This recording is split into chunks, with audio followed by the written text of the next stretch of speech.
নমস্কার, আসসালামু আলাইকুম সুপ্রিয় দর্শক মণ্ডলী। আজকে আমি আপনাদের দেখাবো গরুর আঁচিল রোগের কি ট্রিটমেন্ট রয়েছে। এই আঁচিল রোগটি ইংরেজি ভাষায় বলে বোভাইন পেপিলোমা ভাইরাস। এই রোগটি মোটামুটি গরু ও ঘোড়ার ক্ষেত্রে বেশি দেখা দেয়, মহিষের ক্ষেত্রে খুবই কম দেখায়। এটা একটা মোটামুটি 2 বছরের ষাঁড় বাচ্চা। এই ষাঁড় বাচ্চাটার মোটামুটি 1 বছর ধরে এই সমস্যাটি রয়েছে। এই রোগটির যা ট্রিটমেন্ট রয়েছে সেটা হলো ওর শরীর থেকে আমি এখন ব্লাড বের করব। আমি 20 ml এর মতো ব্লাড বের করে নিলাম। এবার আমি যেটা করব,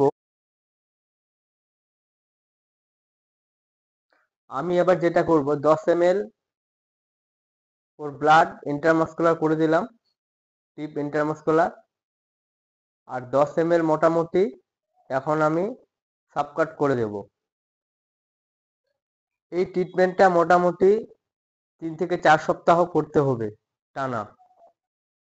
এই আঁচিল রোগের ট্রিটমেন্ট আপনারা যত তাড়াতাড়ি করতে পারেন ততই ভালো। আপনারা যদি বেশিক্ষণ ধরে ওর অপেক্ষা করেন তাহলে কিন্তু ওর খারাপের দিকে যাবে। তাছাড়া তখন অপারেশন ছাড়া উপায় নেই।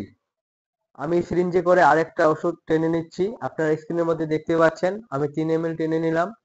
এটাও মোটামুটি নেকের মধ্যে করব, যেটাকে বলে গলার মধ্যে ডিপ ইন্টারমাস্কুলার করব। একটু ভালো করে ধরতে হবে গরুটাকে যাতে ছটফট না করে। এটাও ডিপ ইন্টারমাস্কুলার করে দিলাম নেকের মধ্যে। ইঞ্জেকশনটা মোটামুটি কমপ্লিট হয়ে গেল।